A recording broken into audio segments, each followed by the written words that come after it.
And away we go. It is the BCJ Podcast, brought to you by the Holy Grail, right here on BearcatJournal.com. Anytime you're downtown, red season almost upon us. Once this weather breaks, anytime you make it down towards the banks, make sure you stop by, see our good friends at the Holy Grail. Full bar, great food. Love the pizza, great chicken wings. Love the Reuben wontons, but all kinds of good stuff on the menu. And wash it down with an ice-cold Cincy Light. Remember, 50 cents from every Cincy Light purchased at the Holy Grail, donated back to the athletes at the University of Cincinnati. So support not only those that support BCJ, but support those that support the athletes at the University of Cincinnati. All right, let's get this show on the road. Dave, Will didn't make it to wrestling tonight. No, today was everybody was a little tired. We were good.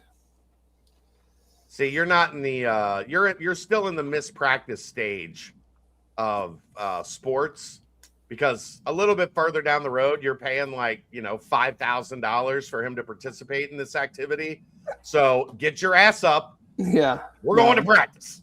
This was $45 for like 2.5 months of practice. So yeah, so that breaks down to like, $8 a practice. So if he's not feeling it, I'm not gonna force it right now.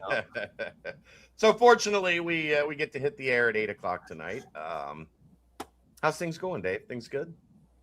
I guess so. You guess so? Yeah. A little tired, but you got to rest all day, right? Yeah, right. No, I was had the lovely pleasure of teaching some fourth graders in Lakota all day. That sounds terrible. They were real quick. They were very well behaved. We talked about this off the air this afternoon. You got to teach as a substitute teacher now? I mean, I wasn't up there, on the chalkboard talking about, protons and neutrons. I mean, they essentially took a test and worked in some workbook pages.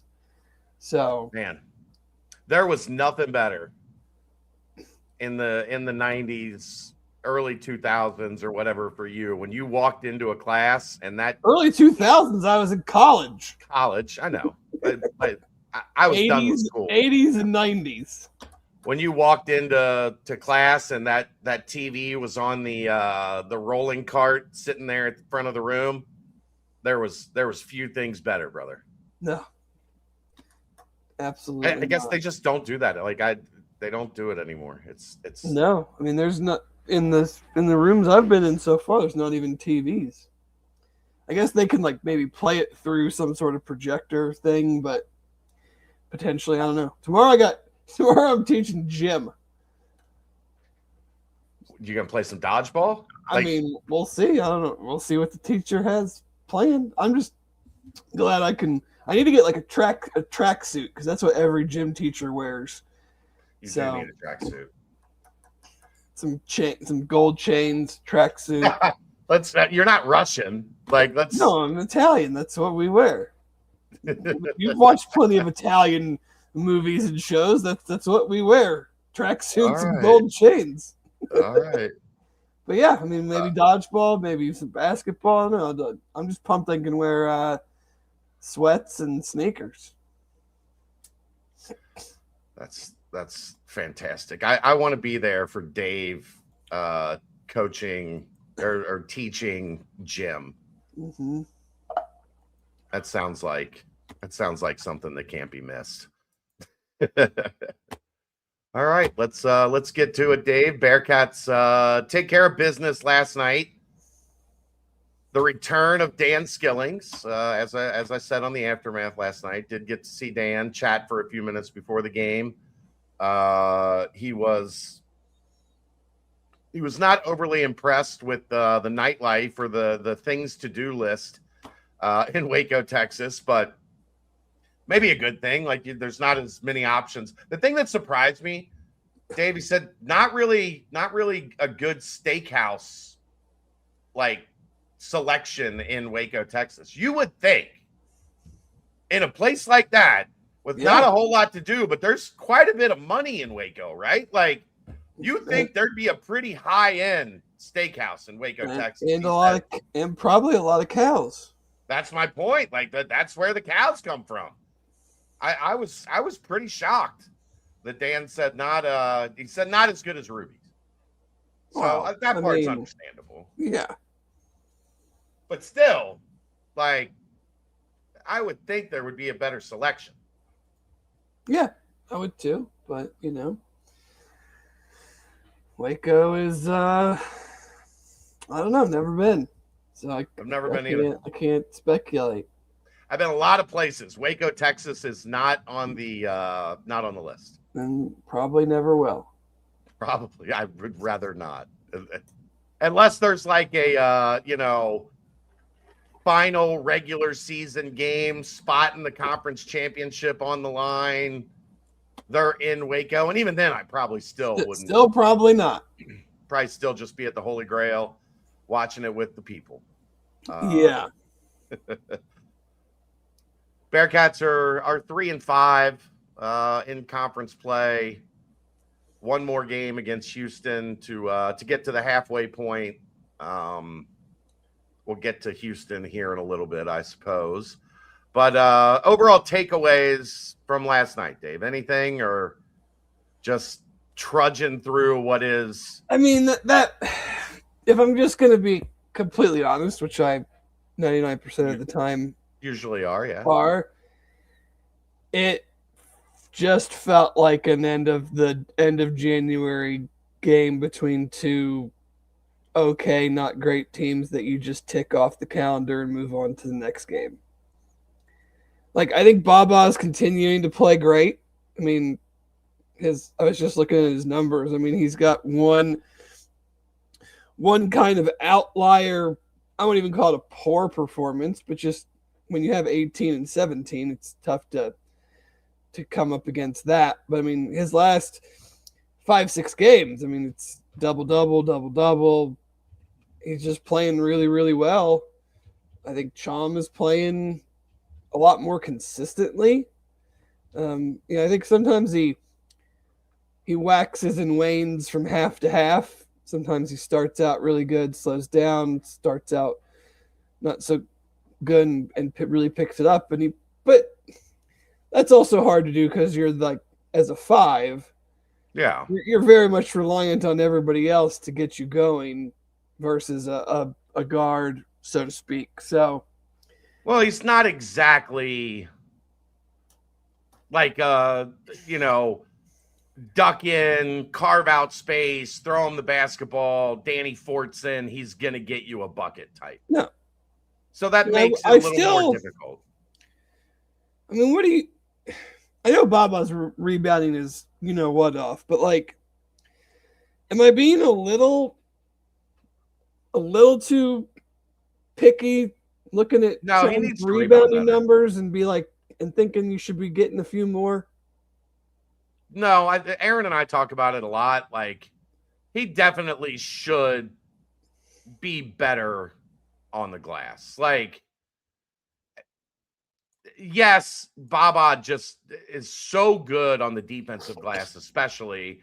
And I think I have to believe to an extent, Dave, there is some strategy to that in terms of like everybody block out. And just because Baba's so good rebounding out of area, like everybody put a body on a body and Baba's going to go get the ball off the glass. I think there's some of that, but I mean, there have been games where Chom's got 2 and 3 rebounds. Like, yeah, I mean, he doesn't have more.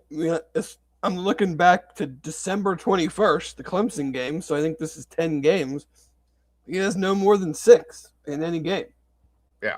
It's got a lot of 5s and some 6s, but I don't know. I mean, his numbers he's averaging more points in 3 less minutes. He's shooting better than he did last year. his free throw numbers are down slightly. His rebound numbers are down not even half a rebound. So he's essentially kind of the same guy. But it feels like just feels a little empty there in the rebounding category for him. But I think his overall game, I don't know what we want to make of the Arizona swing, but even before that, I felt like he was playing a little bit more consistent, playing better.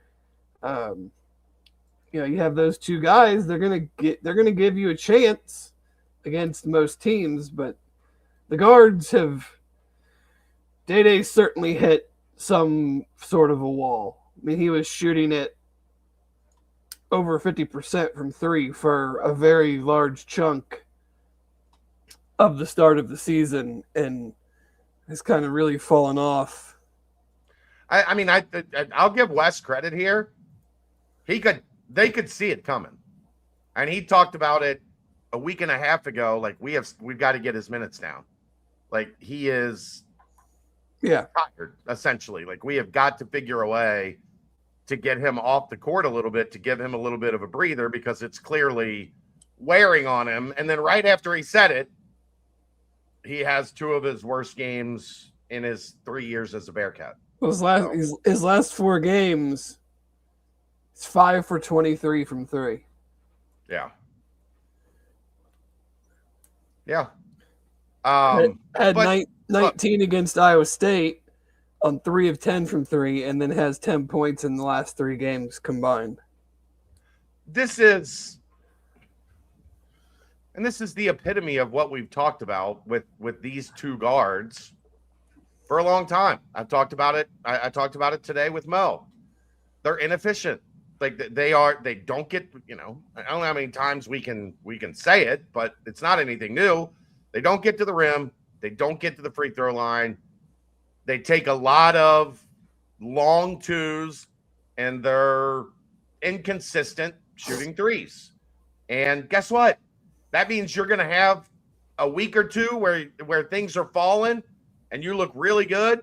But the math is the math, man.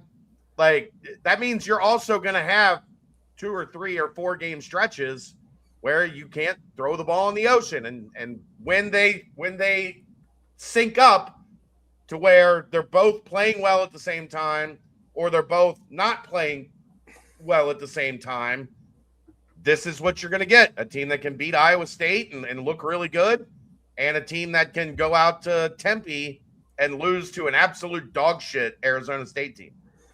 Yeah, that's the difficult part of it is it's not even. It was like a 72-hour thing.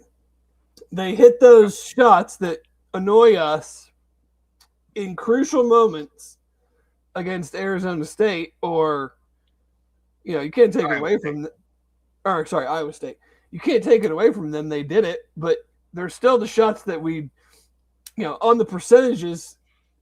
Not just in basketball as a whole, but their statistics have shown that they shouldn't really be taking those shots. And then you turn around however many days later and you still take those shots and you get the opposite result.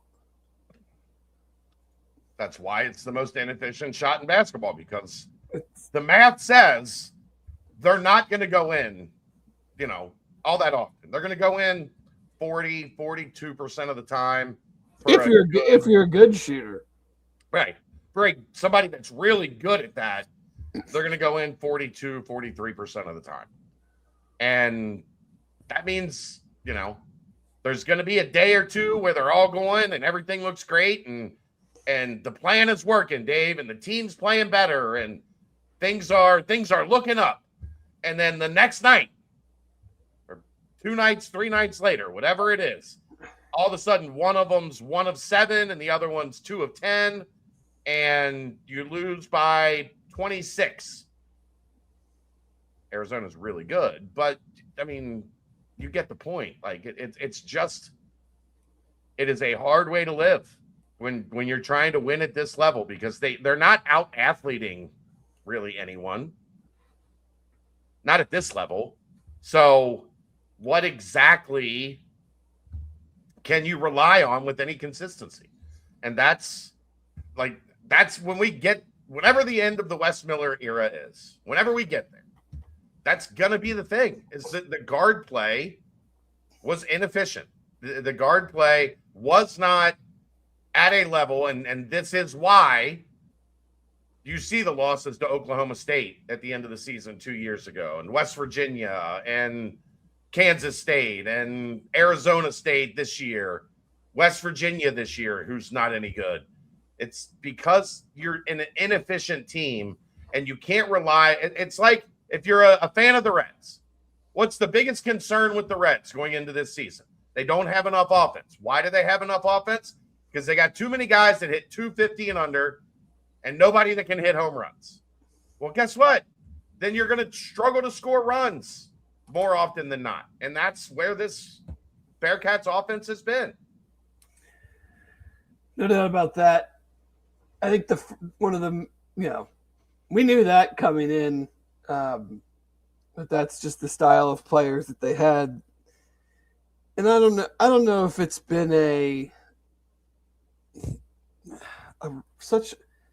don't want to say recurring because I don't want to paint with too broad of a brush, but the Arizona State game and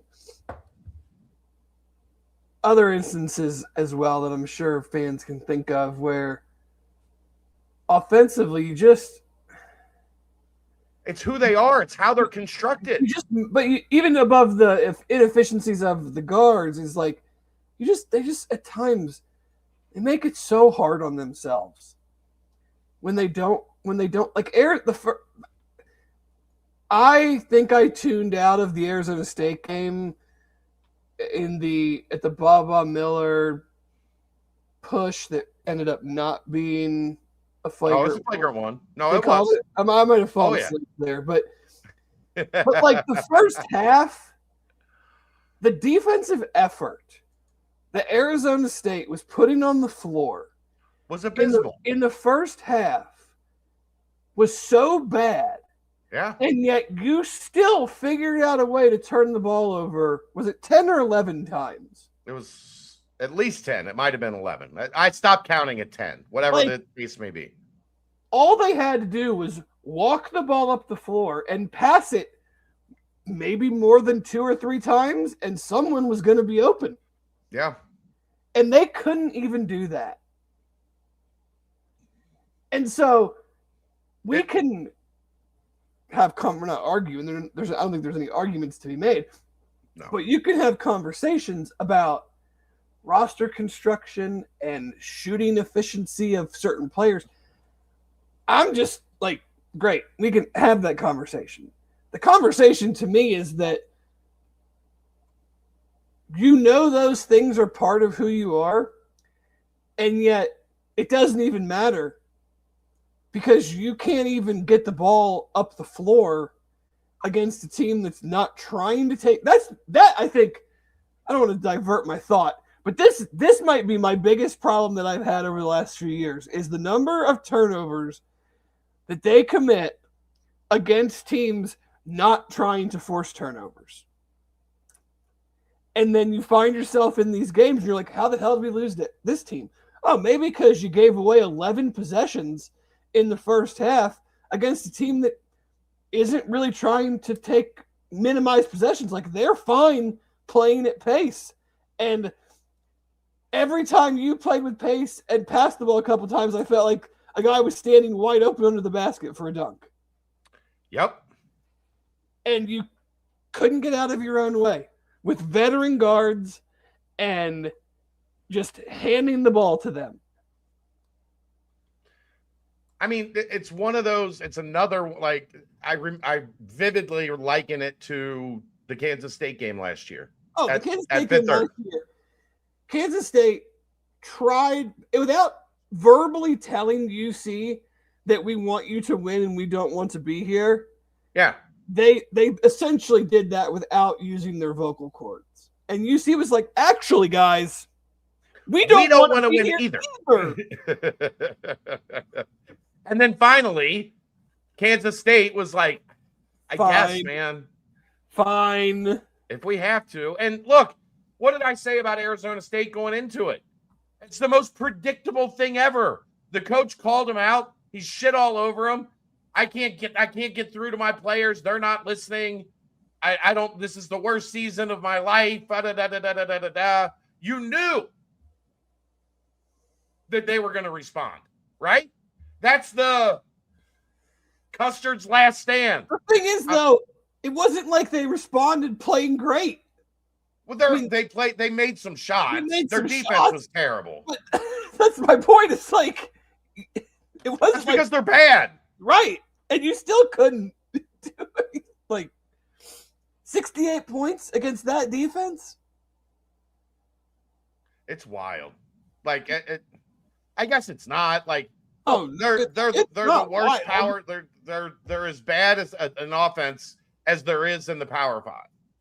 So it's not wild. It's predictable that especially on the road, no matter the opponent, even if it's the worst defense in the Big 12, no matter the opponent, they can play down to your level because they're not very good offensively. And it's for all the reasons that, I mean, you know, it doesn't even matter talking about them anymore because they're not changing. No. The guards are who the guards are. The guys with the ball are the guys with the ball. They're inefficient. They're not.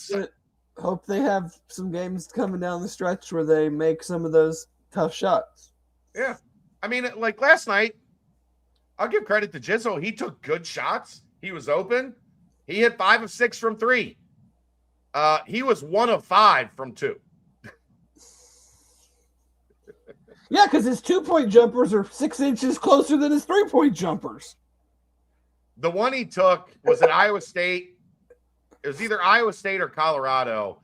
They threw him the ball on the wing, and he caught it, and his foot was on the line. There was nobody around it. So instead of stepping back, he stepped up.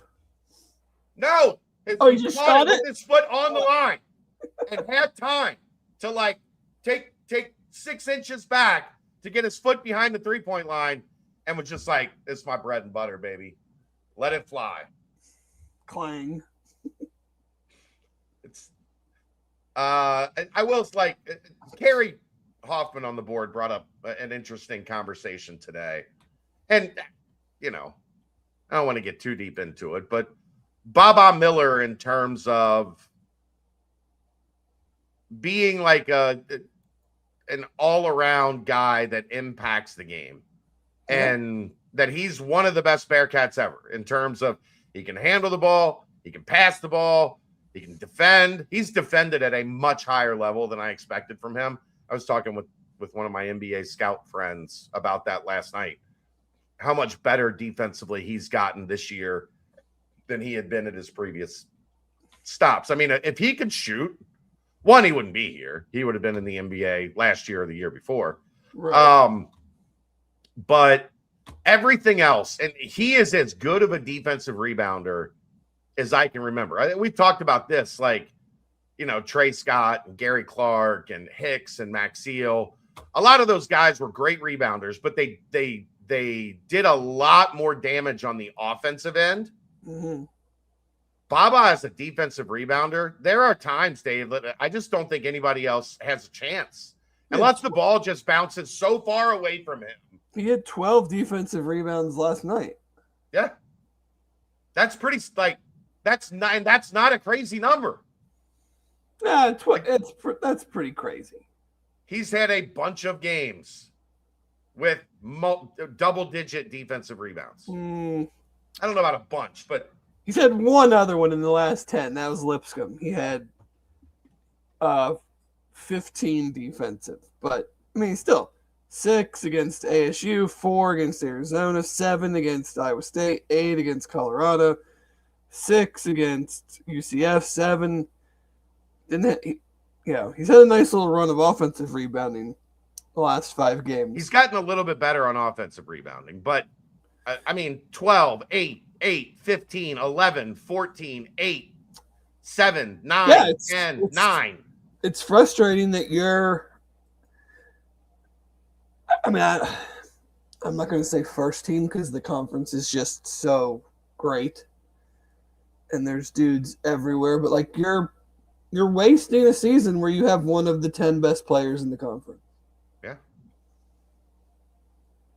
Yeah. I mean, Like, there's definitely not that many guys playing at a level of 14 points, 10.7 rebounds, 3 assists. Like, he's outstanding. If it wasn't for shooting 9.7% from 3. 9.7. Dylan, that makes Dylan Mitchell blush. Well, I mean, up until he got to Cincinnati, Dylan Mitchell's 3-point percentage was 0.0 for his college basketball career.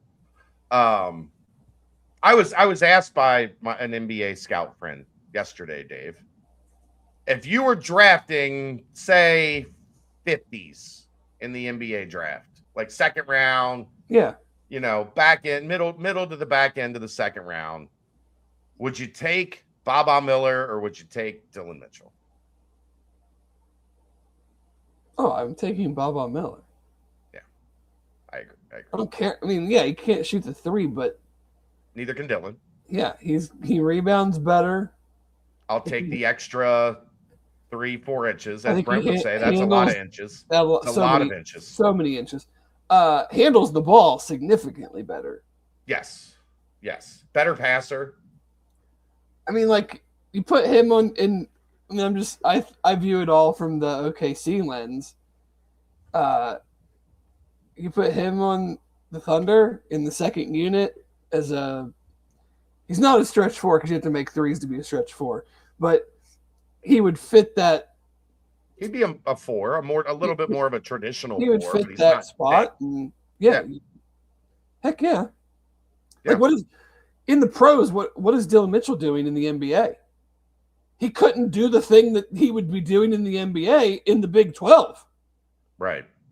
The question is, who would he guard in the NBA as a 6'8", 4?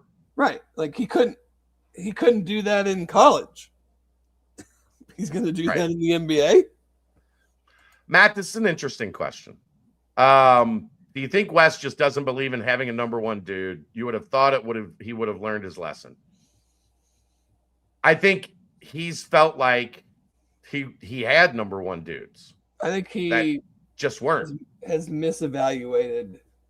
Well, some guys. Yes. I also would say he is too much of a believer of development, of guys making these big jumps, right? Like, yeah, that guy shot 29% from 3 last year, but we firmly believe he's going to be up above like 34% next year. And it's just not something that happens a lot. Like, yeah, maybe as a freshman, a guy's still getting his feet wet. He's getting comfortable. You see him in practice and you knew he's a really good shooter. And then as the season wears on, he gets more comfortable. He gets better. But, like, I watch these guys in AAU, Dave. I watch Jizzle James a lot. I watch Dan Skillings a lot. They weren't shooters. Like, there was nothing in their background that said these are going to be guys that are going to, at some point in their career, be 35+% 3-point shooters. And guess what's played out? None of them have been 35+% 3-point shooters. They weren't good at it coming into college. It wasn't a natural skill that was in their bag. And here we are 3 and 4 years later, and those same guys still can't shoot the 3. The other thing, Matt, I think it's been pretty obvious. I think he wants 2 point guards on the floor. And unless you just go get a monster, it's not a 17, 18 point number 1 dude position. There's too much other stuff, especially not in this league. Like, who are the major scoring point guards in this league, Dave?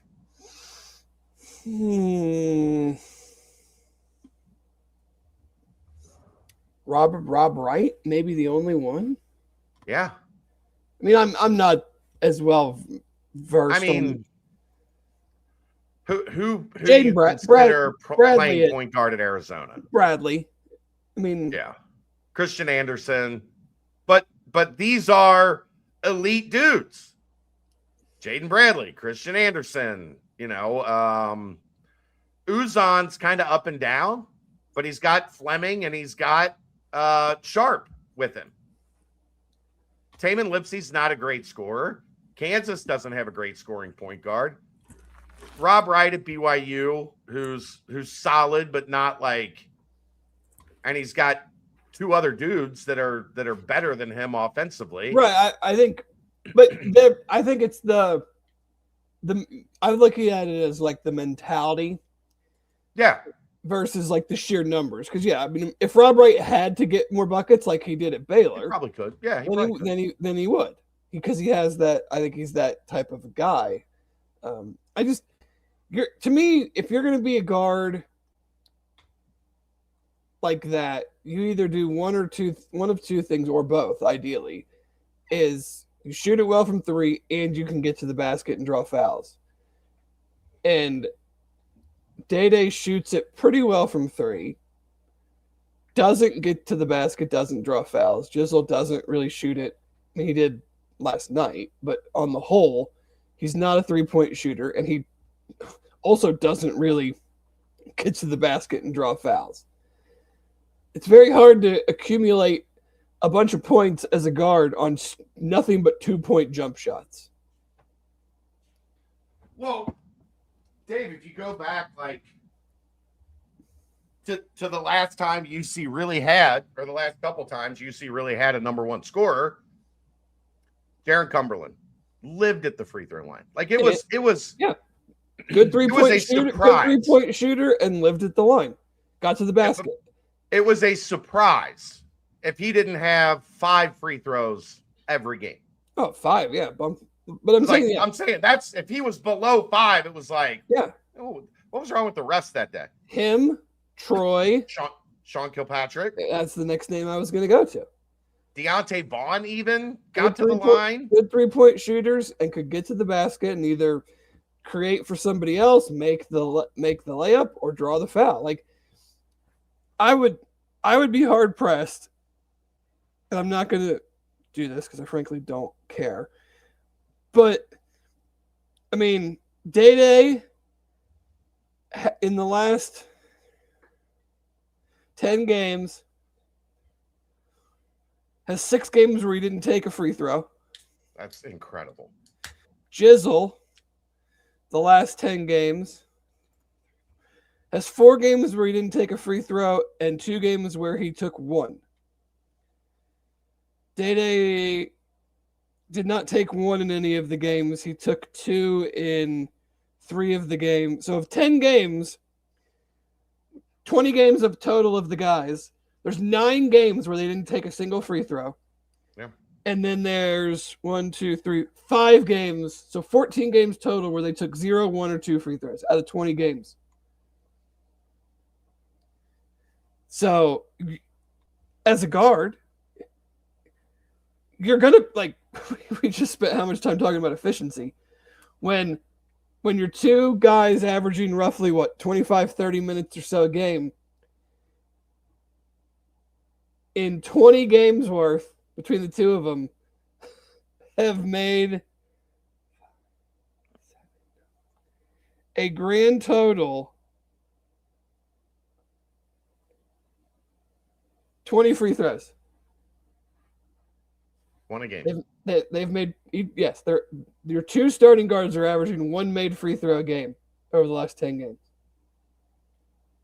I just out of curiosity, to further this point, I pulled up Kingston Fleming's. Okay. Yeah.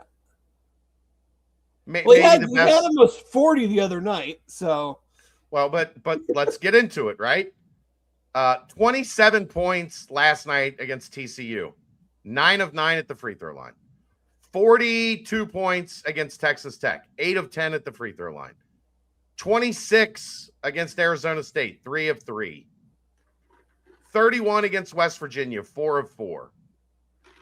Or wait, no. 10 against West Virginia, 4 of 4. 10 points against Baylor. 0 for 0. Didn't take a free throw, only scored 10. Jackson State. That was a blowout, I assume. But he only had 5 points. He was 1 of 2 from the free throw line. Notre Dame, 1 point, 1 of 2 from the free throw line. But if you go to these games, 21 against Arkansas, 7 of 8 from the free throw line. When he has his best games, it's because he's getting to the line. He's putting stress on the defense, which is inherently giving him better looks from the outside. It is, Matt, to get back to your question, it's the mark of a number one. A number one guy racks up points because on average, he's getting fouled and getting to the free throw line 5, 6, 7 attempts a game. Like that's just how that works. How many times did Sean Kilpatrick have felt like had a bunch of games where, maybe he was 2 of 8 from 3, didn't have a great night from the floor, but he was 13 of 15 from the free throw line. And he ended up with 22, 23, 24, whatever points. And it was on the back of, when I'm struggling, I'm going to get to the line. We're not going to have as many long scoring droughts because I know how to use pace, how to use my body, how to absorb contact, how to get the whistle actually blown. Like Day-Day gets fouled a lot, but he's falling away. He's not playing strong through the action. He's going out of bounds and he's not, you're not going to get a lot of those calls. Like it's a physical league. The refs aren't going to call a lot of that shit. When these two guys aren't getting to the line, it's just a cumulative effect. You're not getting the other team into foul trouble. How many guys have you seen played this year that have been in foul trouble? You're not getting to the bonus quickly. The Arizona State game, I feel like they were in the bonus 4 minutes into the second half. I think it was 6, but yes. We don't get to the – it's not even just the fact that they're not getting to the line. It's that we're not getting to the bonus for anybody to get – Day-Day is a good free throw shooter, but he's not drawing fouls. They're not accumulating fouls to where at the end of the game or at any point in the game, the other team is not worried about giving up easy points at the line. And it's part of why is Wes not a good offensive coach? One of the primary reasons that his offense is never going to be good in the metrics is because he does not. And this goes back to Greensboro. His offenses have never prioritized getting to the line. It's never been a strength. If you go back and look through all of his teams, you'll find maybe 1 or 2 that are even okay. Most of the time you look at it and you go, yeah, you're not going to be good offensively. Forget how well they shoot it at the line. That's a completely different thing. I've said this for years, Dave. I don't care that they shoot 62% from the line because they never get there enough for it to matter. That's my thing is just to not. I'm trying to tag the other team with fouls. I'm trying to get your best players out of the game. Now, you don't just deliberately run stuff to force the refs to call fouls, but there has to be a level of downhill aggression from your guards, or you're just so easy to defend. Yeah. That's another reason that they get all these long jumpers is because teams are not worried about them getting past them and going to the basket. So they just play sag defense. They know you're going to shoot it. They know in the scouting report, if you give them some space, they'll take that terrible 17.5-foot jumper. So why would we press up? Why would we run the risk of getting beat to the basket? Why would we run the risk of reaching in and fouling? We'll just sag off and let you shoot these shots that you, for some reason, like to shoot. Yeah. And we're not going to get in foul trouble, and you're not going to get to the line. You're not going to slow the pace of the game. You're not going to change that's the other thing. They don't change the pace of games. They don't force officials to, we get frustrated because sometimes it feels like the games might be getting called opposite, but UC offensively is not forcing officials to make hard calls. Right. Like, look, here's the thing, Dave. This is going to be a physical league. Like, yeah, the only thing I get mad about officiating. Did you see what's happening tonight in Ames, Iowa? I mean, I saw it was 25-4 at one point, and then 3. They've got 3 of the Mount Rushmore of shitty officials on the call. All of them together? Kip Kissinger, Tony Padilla, and Doug Sermons are calling the same game. How many fouls have been called? I got home I dropped Kelsey off at volleyball, came home, went upstairs to change, and it was 30-1 Iowa State. That's right. 30-1. They were on a 30-1 run. Iowa State was. They're up 30. So they were up 50. It was 59-29 at halftime. But yeah, it's all the things. The one thing I will say, Dave, this is actually a pretty good passing team. Mm-hmm. For the first time in except for when they do have games like they did against Arizona State, where they just start throwing it all over the goddamn place for no reason at all. That's what makes that game even more frustrating. Because if you look at the assist numbers, like the percentage of their baskets on that are assisted, pretty high. They do a pretty good job of moving the ball. But my goodness, man, like they go in these stretches for games where it's like, what are we doing? This can't be real. Yeah. But that's where we are. 21 games, is that right? 21 games into the season? Yeah, 21 games into the season. Assist percentage, where is that?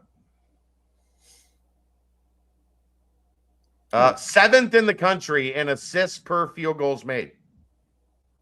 How about that? For an offense that's 214th. Yeah, it kind of just they make it really hard on themselves to score points. Ken Pom has added this, Dave. Did you see this, I think, 2 weeks ago? Probably not. Average 2-point attempt distance. Oh, I did hear you guys talk about that. Were they dead last, second to last? They're 300th in the country out of 356 or whatever. They are 300. Their average 2-pointer is 6.7 feet from the rim. It got closer. I feel like when you guys first talked about it, it was in the 7s. 8 feet or something. It was in the upper 7s, I think, when the stat first came out. But you're taking long twos. You're not getting to the free throw line. You don't have a bevy of great 3-point shooters. You don't have guards that can get paint touches. You know why everybody has been infatuated with Keyshawn Tillery? Because he will actually get into the teeth of the defense. He doesn't always know what to do with it yet, but he can actually take the ball off. I would just tell him, if you don't know what to do with it, just throw it real high up off the rim, and maybe Bob Chum will get it. Like, right? Yeah. I don't know, man. I try not to just make it abundantly clear when I'm tuned out, but it's very hard because I was not as bullish, I feel like, as some coming into the season. I think people were mad at me for saying this is a team that at best is going to finish 7th or 8th in the conference.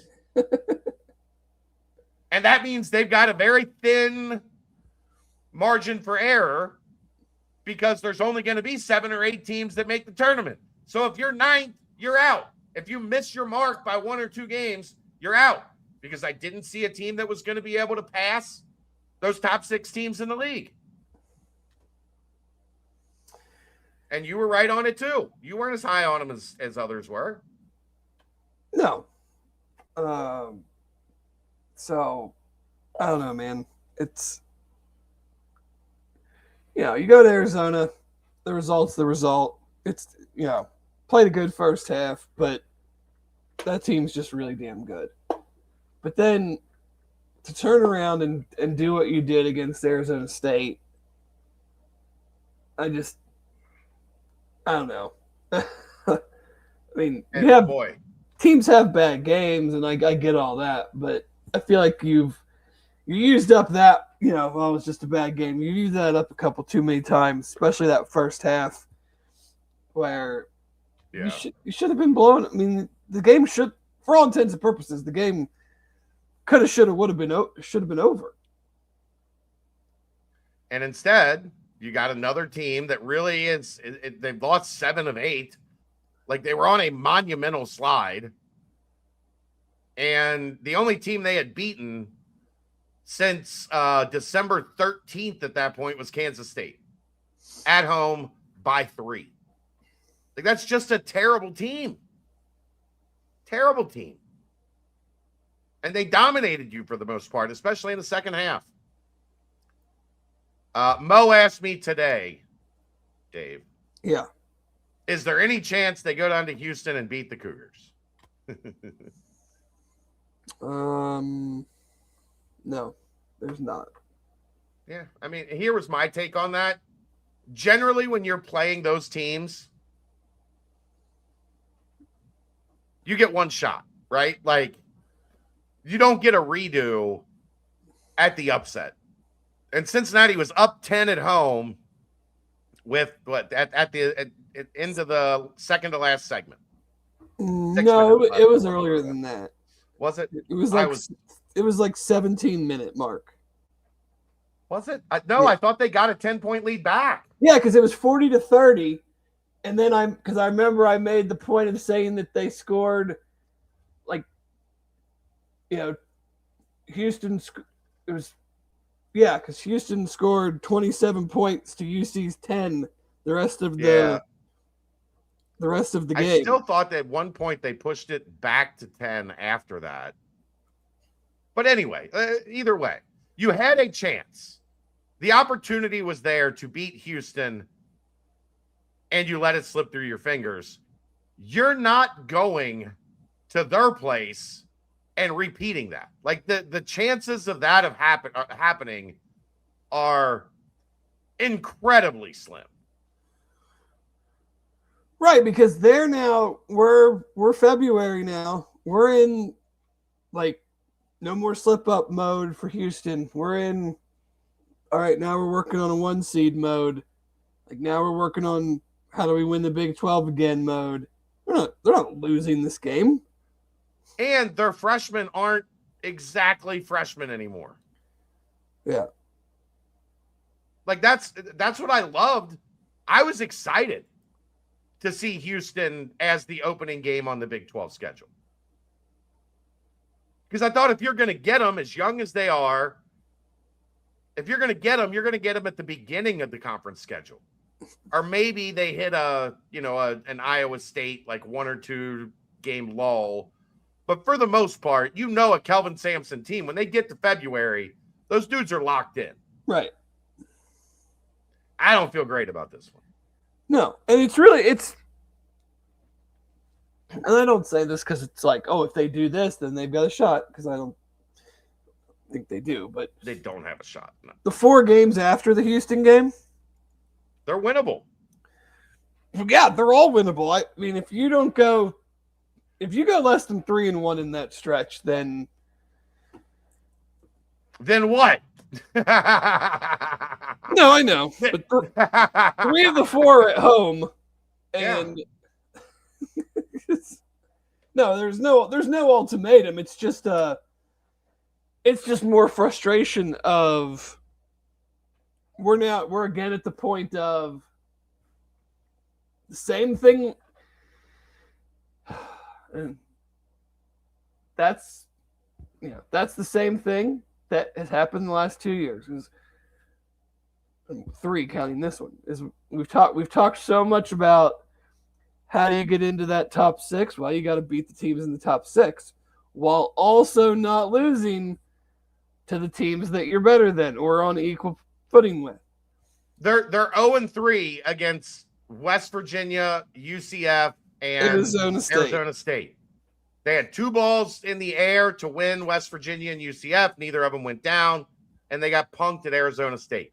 Like, legitimately, this team could be 6-2 in the conference and be a surprise. And everybody's kind of talking about them because they'd have the win over Iowa State. They'd have a solid record. The only losses would be to Houston and Arizona. That's understandable. But instead, like, you keep having these showings where you should have finished off West Virginia. UCF, I guess, like, you know, that was a back and forth game. I don't think that team is good. I know the projections are them as like an 8 or 9 seed. I'll be shocked if they're not at least on the bubble when this thing's all said and done. Because I don't believe in the talent on that team and the consistency of it. Right. But Dave, here's the frustrating part. If you're looking at this season from a what if perspective, that top 6 is the top 6, but there's nothing below it. UCF is really the only other. I mean, I guess you could maybe make a case for TCU at this point, West Virginia at this point, Oklahoma State at this point. I don't think any of those teams are going to end up in the NCAA tournament. No. But you've got 1, 5, and 6 in KenPom. You've got 14, 15, 18 in KenPom. Then 45 to UCF. So a 30-spot drop between 6 and 7. Hey. And then 50, 56, 58, and 50. Baylor's 52. I don't know how Baylor's 52. Baylor's 52 in KenPom. That's wild. What did you see? Right now, UC's 56. Okay. But the opportunity was there for them to jump up into that 7 spot and be opportunity the team was there, and now you'd be sitting with this. Yes, Houston's a hard game, but then the 4-game stretch after that we just mentioned, right? But then the problem though is that the 5-game stretch after that, your back-to-back trips to Lawrence and Lubbock, not great. And then your home games are a pretty good Oklahoma State team, a really good BYU team, and then you finish at TCU, which has been good at home. Yeah.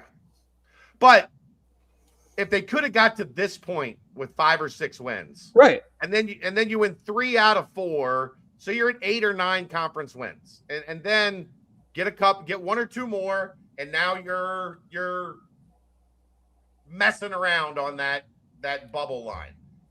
And instead, we're just talking about the same shit. Lost, and this year they got the win, Dave. If they had that Iowa State win. Like, you can't figure out how to frickin' beat West Virginia, UCF, and Arizona State. Yeah. Like, because that's what it's always been. It's an opposite effect on the football side of things. But looking at, like, hold all those rosters up against the UC roster. Who do you think spent the most money for their roster?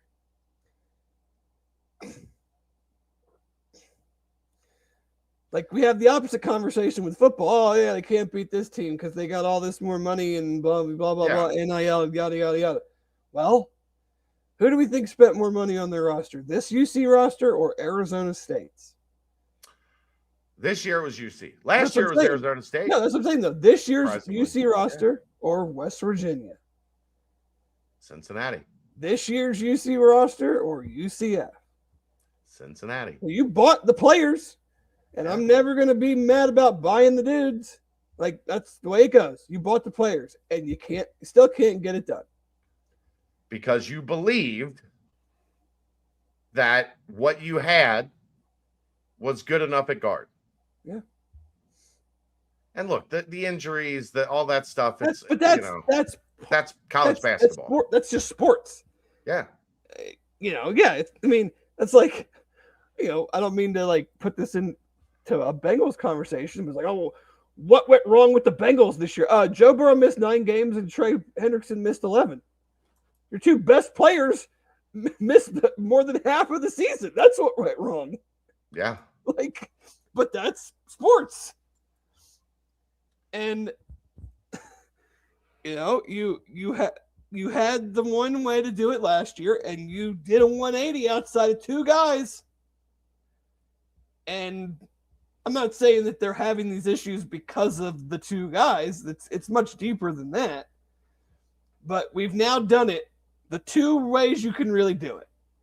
You can bring everybody back, or you can essentially blow it up. And the results are practically identical. Yeah. Well, the non-con was a lot better last year. Well, but you know what I'm saying? We're still having the same conversation. Yeah. Big 12 specific. We're still having if only they could beat the other stinky teams. Or the teams on the same level. There's not enough wins over teams on the same level. How about this quote from Wes at the coaches show tonight? Houston's Kingston Flemings won't be playing college basketball next year. Going out on a limb. It's a bold prediction. What's he going to do? He'll probably be playing basketball. It's going to be more money than Houston can pay him. I'll tell you that much right now. I mean, thank you, Weston, for that one. And I know we'll probably talk about this more as the death march continues through February. The thing for me, Dave, is that one of the things I love about doing this is the energy that comes with the grind, the day-to-day of the season. All right, cool. We got a big game, Fifth Third tonight, or settling in. I know it's going to be a long day, but can't wait to watch UC play number 1 on the road on a Wednesday at 9:00. That's gone. It's not in the arena. It's not in the media horde. We're talking about we're not talking about the game. We're talking about family and joking around about dumb stuff. But none of the focus is on, hey, you think they can do it tonight? What's it going to take? What that Iowa State game? Everybody just kind of collectively looked at each other and went, "What the fuck was that?" Well, they probably looked at each other and went, "Here we go again." When it became a 3 or 4 point game. I'm talking about when it finished, and we're in the media room. Everybody just kind of looked at each other and went, "Huh? Didn't see that coming." There wasn't anybody that was like, I don't know, man. I thought they had a shot tonight. Nobody said that. Well, kind of. Nobody did except kind of Vegas. Yeah. I did point out that when that has happened with TJ's teams, they'll hit a little 2-3 game bump in the road, and then they'll turn it back on. Yeah. But, that was, at least you could look at the, his history and see that a little bit. And they won a couple of those games, but you could tell when their losses happened, they were going through a dip and then, coming back out on the other side eventually. I just think for me personally, the frustrating part, and I know the things have changed, AAC to Big 12. Sure. But the frustrating part, I think, to me is that we're 5 years in and I still don't know what this program is about. Yeah. I mean, defense. Yeah, but they've been really good. But it hasn't mattered because the offense hasn't been good enough. Right? If they were winning, look, mixed offenses weren't good, but they were grinding out some of those 53 to 52 games. So you acknowledge the offense, man. It's not great, but man, it was always the offense will eventually catch up to them in the fucking tournament. Right. We're not even sniffing the tournament. But you get my point. We're a lot more prone to talk about how great the defense has been when they're winning. Yeah, the defense is good. The defense is good. But coupled with the offense, the defense isn't good enough to save them in the last 3 minutes or 5 minutes of games, whatever the hell that stat is that continues to accumulate. Like Nick's defenses, Bob's defenses, they were good for 40 minutes no matter what the offense was doing. Yeah. Or if they weren't great for 40 minutes, guess when they were great? When it mattered the most.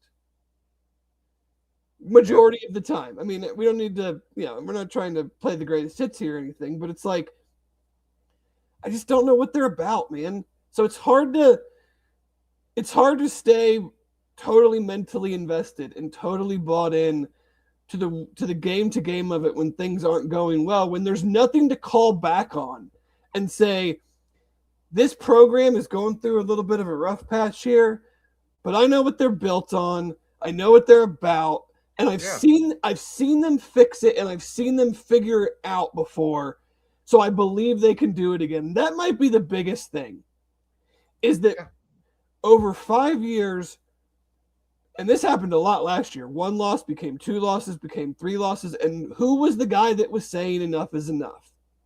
We're not losing tonight.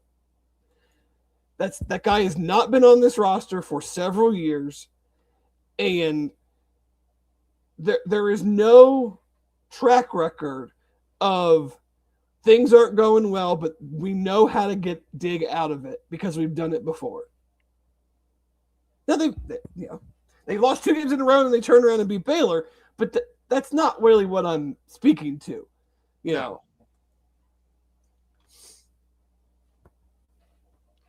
So it's very hard for me personally to, I don't want to say care, because I do care, but it's hard when it feels like the outcome is inevitable. Right, because why am I to believe it'll be different when you haven't shown me you can fix it? Right. Because I've watched the same damn movie so many times over the last 5 years. Yeah. And I don't really like movies. Like, I'm not a movie guy. I'm right there with you. I watch like the same it's hilarious. If I'm up late and I'm bored and I do put a movie on, it's the same 4 or 5 movies that I've probably watched 50, 100, 150 times. Yeah. I don't know why. Because you like them. Well, I like them, and I go, if I'm going to watch a movie, I don't want 2 hours later to be like, that was a waste of my 2 hours. It's like what I talked about, like at home games, right? Like, why is the fan base so pissed? Because up until this year, they had lost too many times at home where people are walking out of the arena like grumbling.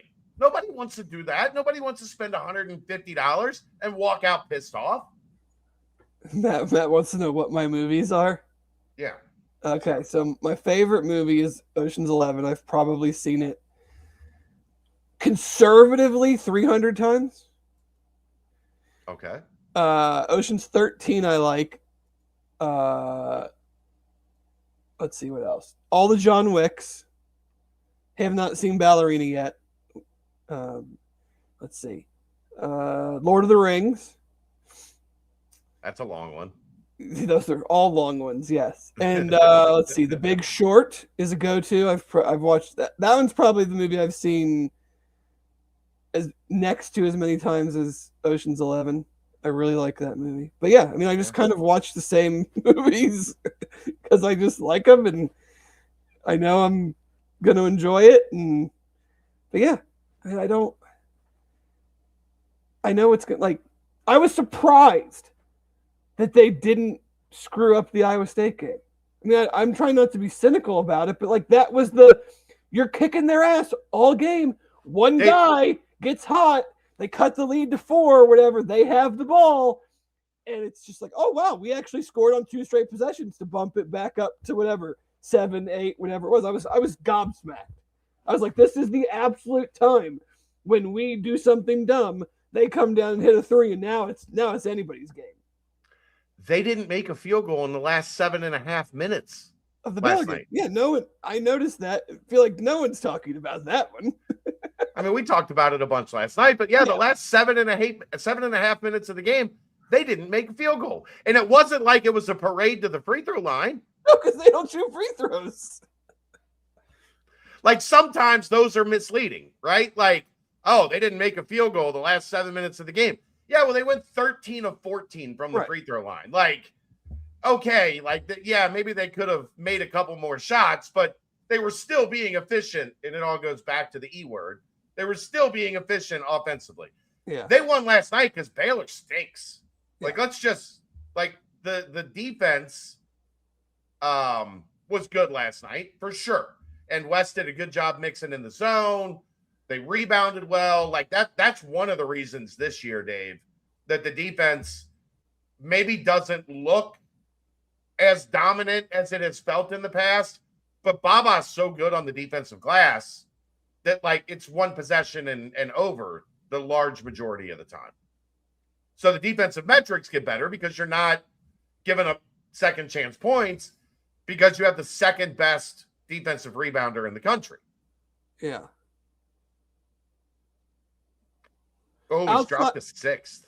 Outside of Day making 2 technical free throws, mm-hmm. Do you know how many free throws they made in that last 7 minutes where they didn't make a basket?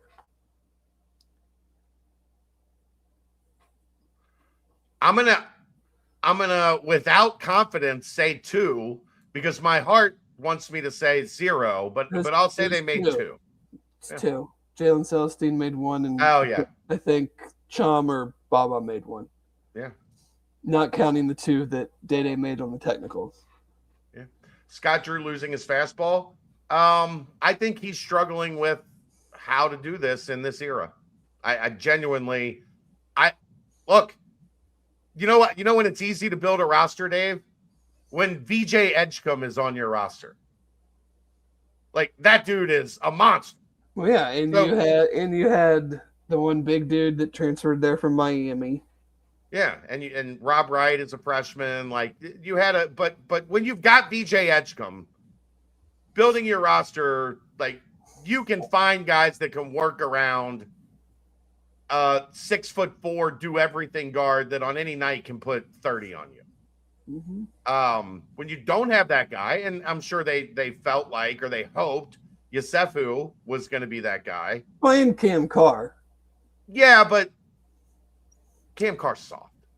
Like he can get by. Yeah, he's soft. He left the greatest college basketball program in the history of college basketball to go to junior college and then to Baylor. He went to Duke. No, he went to Tennessee, my friend. You said the greatest college basketball program. Being very, very facetious. I know. They're right there with the worst college basketball in the history of college basketball of never getting to a Final Four. They're behind, like Xavier hasn't gotten to a Final Four more times than Tennessee, though. I don't know the numbers, but well, I know Xavier is second by 1. Yeah, it's a BYU. Yeah, so we're really pulling for BYU to pop a Final Four this year. Tennessee's been back-to-back Elite Eights. I'm not seeing it from the squad this year, but they're still fun to watch. Yeah. But anyway, yeah, it's not. I'm not having fun, man. This job's supposed to be fun. Yeah. I'm not having a whole lot of fun right now. Nope. You got anything else? About UC basketball or basketball in general? Let's do UC basketball, and then if you've got basketball in general, we can do it. No, I do not have anything else. All right. That is brought to you by Turtles Brew, 6% ABV, 0 sugar, 0 carbs, gluten-free. It's a bourbon-infused sweet tea. They have lemonade tea, strawberry mint, cherry lime, raspberry peach, orange vanilla. There's more than 50 locations in Greater Cincinnati, over 100 in the state of Ohio. If you want to find the location nearest you, all you got to do is go to turtlesbrew.com. And remember, a portion of the proceeds go to Save the Sea Turtles. What else you got in college basketball, Dave? Is anybody great? Arizona's pretty good. Pretty darn good. Arizona's as well constructed as a Michigan, roster. is Michigan on their level? A level below, on their level? I think Michigan is on their level. The only thing I worry about with Michigan is I don't fully trust their guards. Their bigs. I mean, that trio of Yaxel and Marez Johnson and Ade Mara, good Lord. Like, that's as good a three-man front line that as there's been in a little while. It feels like what can't that group do? But I don't love their guards. I think they're good. Like, it's not that I hate their guards, but I don't know if those are championship guards. Like, when the chips are down, do they have that firepower to go, ball in your hand, 45 seconds left? Do I trust Elliot Cadeau, Trey McKinney, Roddy Gale? I don't trust Elliot Cadeau to shoot it, that's for sure. I just don't know that I trust any of those guys. Like, final 90 seconds, game on the line. Final 45 seconds, game on the line. So that's my concern with Michigan. Arizona, I don't have a lot of concern. I honestly, though, if I was going to pick Arizona, this might be a stupid thing to say. Okay. You might tell me I'm very dumb. My concern with Arizona would just be their total lack of three-point shooting. I strongly disagree. Really? Because I feel like if they're if somebody has their number, how are they getting back into a game? Dave, what do you think? What percentage do you think they shoot from three? Or better yet, they're good. I know they're good shooters. They just don't take a bunch. Right. So I'm not overly concerned about that. Like, if they need them, it's not like they're bad three-point shooters. They're just so good getting to the rim that in a normal game setting, they don't need to shoot a lot of them. That's true. So, look, this is college basketball in 2026. Anybody can have a bad shooting night and lose. Like, it doesn't matter anymore. If the other team shoots it well and you shoot 22%, there's a good chance that team's going to beat you. But I don't think Arizona is as bad of a three-point shooting team as the narrative that for some reason is growing because they don't rely on it. Right. Like, they're not labeled as a team of shooters, I guess. Which, okay, but 36%, I'd take it, Dave. How about Houston at home against Arizona Saturday, February 21st? I mean, the thing is, if Arizona is going to lose, I have a hard time believing it's going to be at Arizona. Their away games. How about this Houston stretch? At Iowa State, Arizona at home, at Kansas. Did you see the Arizona stretch? Who they have to play? At Kansas, Texas Tech at home, BYU at home, at Houston, 4 in a row. Oh, that's fun. I was going to say they're not going to lose at home, but, I mean, those two home games, Texas Tech and BYU, it's not out of the realm of possibility. I don't think it's likely, but what's Ken Palm say? What is Arizona number one in Ken Palm? Yeah. It says 85% chance to beat Tech and an 84% chance to beat BYU. The predicted scores by 9 over Tech and by 11 over BYU. Wow. That's surprising. You know who I'm not sure if I'm ready to stamp this out there or not, but I think Duke's the best team in the country. I was going to say that earlier, and you veered me in another direction. Maybe I'm saying that on like potential as well. Like their individual pieces are so damn good, but like I think they're better than Arizona and Michigan. Look, they're 5 on offense and 4 on defense. Now Arizona's 4 and 3. Michigan's 11 on offense, 2 on defense. But I like one. Cam Boozer is incredible. So's Evans. Yeah. And then they've got shooting to pair up with that. I like Caleb Foster a lot. They've got size. I like Dame Sarr. Yeah, I would not if you told me today you get Duke against anyone else in the top 10, like individually. Now, of course, not 9-on-1, but like Duke or any of the other teams in the top 10, I think I'd probably take Duke. Neutral floor, guys against your guys. I'm certainly taking them over. I'm certainly taking them over Gonzaga, Purdue, Florida, Illinois, Iowa State. Then it's Michigan State, Houston, Arizona are the other ones that you would maybe have a good debate over. I think I'd feel the most confident taking Duke in all those games for now. Yeah. For now. I think they've got the best tournament makeup. I think Arizona has the best team. 1 through 8, they are like as strong as anybody in the country. Yeah.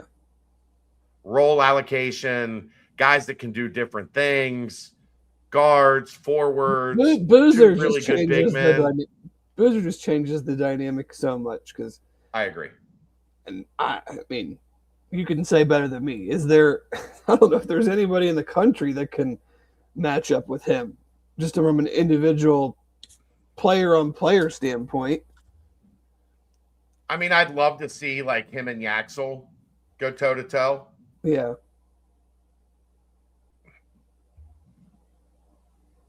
I think that would be a lot of fun. Because I don't think either of them could defend the other one. Right. But, boy, you might get one has 37 and the other has 32. Yeah, that's the other thing. Like, why I think I would feel most confident with Duke is because I feel pretty confident I know exactly or very near what I'm going to get from Boozer every night. Mm-hmm. Yeah, but is there a great, like, generational team? No. Which is funny. I think we're getting farther away from that. Well, yeah, I mean, it's the portal NIL era. I mean, Indiana. Everybody thinks like Indiana just won the national championship in football. Basketball is a different different animal. It's not football. But the players are still spread out, and guys go pro, and a great recruiting class that doesn't develop.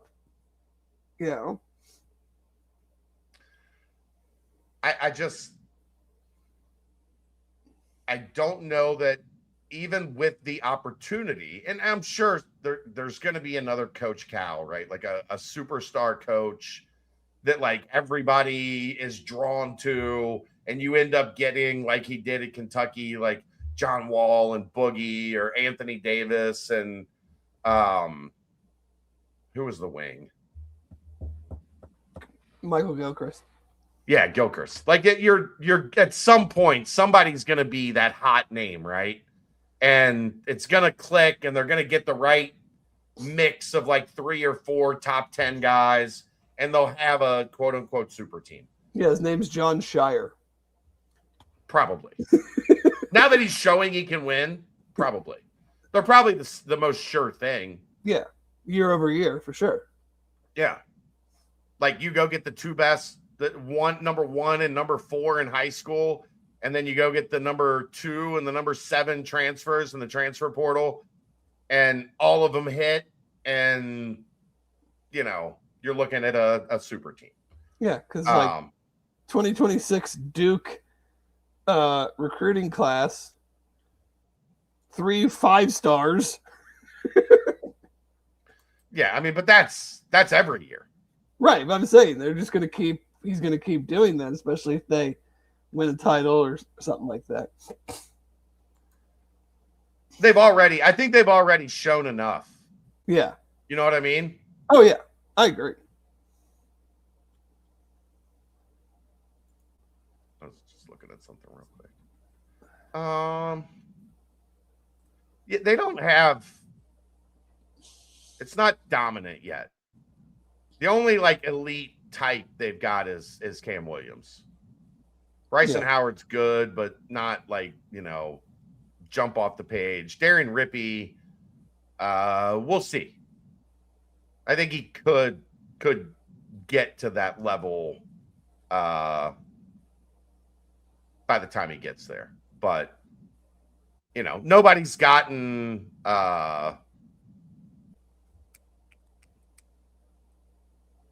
the number. Hold on.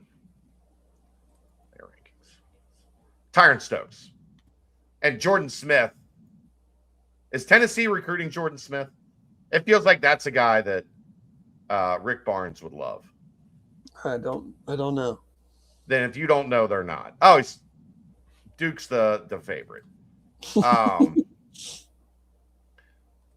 Duke and Arkansas. So Cal and Duke. But 6'2", 200 pounds. He looks like he's like free a safety. World-class free safety. Like arms bulging out the top band on his thing is like pressing against his skin because his muscles are like, let me out of here. But yeah, Duke probably has the best chance, but I don't know if anybody else is going to be able to have that kind of juice and that kind of money where you're able to spread it around enough to get 3 elite guys and build the rest of the team around them. Mm-hmm. You want to do any football tonight, or you want to stock it up? I don't know. I mean, is there really any football to talk about? No, I feel like. Do you need to pay some bills? Do we need to do an ad read? No. Right now it's just those two. Okay. Home field cycles out when football's when we get to January. So then we take a couple months off. So if you have got a company you'd like to get into the Bearcat Journal network, become a member of the Bearcat Journal family, send me a DM. We really do have a spot open. The only football thing is Cyrus Allen crushing the pre-draft process. Was good at the was he at the East-West game, or what game was he at? No, it was there's several of them now, but essentially played well last week. Played his way into the Senior Bowl. Got an invite to the Senior Bowl and has had 3 really good days of practice. The game doesn't really mean anything from the scouting standpoint. They're much more concerned with practice and showing improvement day over day. His route running has been outstanding. I mean, he has been cooking dudes. Yeah. Good to see that. Caldwell had a nice catch in the Shrine Bowl. Caldwell was good in practices, and it's like Dante got hurt again. Ankle, something he had a boot on. Something, yeah. Golday. Another one that shoulder kept him out. Oh, is he out of these things or whatever? Yeah, I think he was supposed to be in the Shrine Bowl. And yeah, he was. The shoulder kept him from participating. So probably get that. And some of that is just the nature of like you get to the end of the season, you're dinged up, you need to get taken care of right away. No. So that by the time you do get to the draft, you're healthy. So, but yeah, Cyrus, I'm getting to a point now. I wouldn't be surprised to see him get drafted to be kind of a I would number 2 spot guy. At this point, I would be absolutely stunned if he didn't get drafted. And then Caldwell's going to go to the combine. You can't play like a freak. Yeah, you can't play your way into the Senior Bowl. Have a really good week of practice, be a wide receiver, which every team is wants a Yeah. a million receivers. Can't imagine he's not. I mean, there's going to be 40-something receivers drafted. You're telling me he's not going to be one of those 40? You would think so. Yeah. But yeah, current UC football, I mean, we're in that, we got, a month until spring practice, essentially? Yeah, I think we'll, would you rather? We probably got 4 shows before we start spring ball. Would you rather do 2 segments, spread it out, offense, then 2 segments, spread it out, defense? Or would you rather, and the problem is the farther we get into basketball,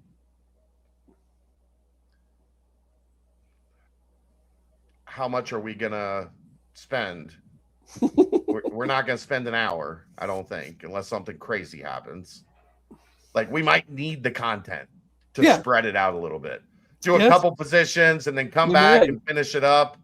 And then, I mean, we'll probably start looking at the offense and the defense heading into spring ball next week. That's my guess. And then over the next 4 shows, when we're not talking basketball, we're getting you familiar with everything that you need to know for spring ball. So I don't have a whole lot else, man. No. We got an hour and a half out of basketball, so. Yeah, nobody get on here telling me we don't talk about basketball. All right, that's gonna do it. We'll see you next week. Noon, Saturday, Bearcats, Fertitta Center, eggs, maybe a little red pepper, some potatoes in there, something like that. A good lead into the Royal Rumble. Yeah, 2:00. I might even check that out. Is Jericho coming back? I don't think so. Oh, well then maybe not. That's the BCJ Podcast, brought to you by the Holy Grail, right here on BearcatJournal.com.